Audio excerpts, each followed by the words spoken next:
Hey, Joe Proto here with one of the keys to understanding habits.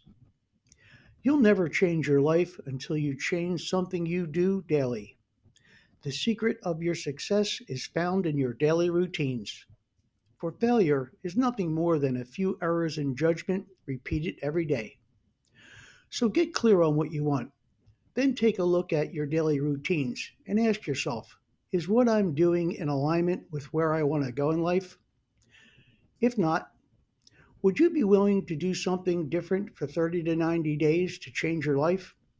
If so, I have good news.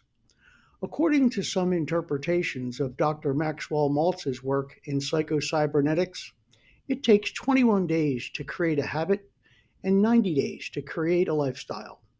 Sure, individual time frames may vary, but stick with it because you're worth it. Remember, the habits you form today will shape your tomorrow. Make it a great day.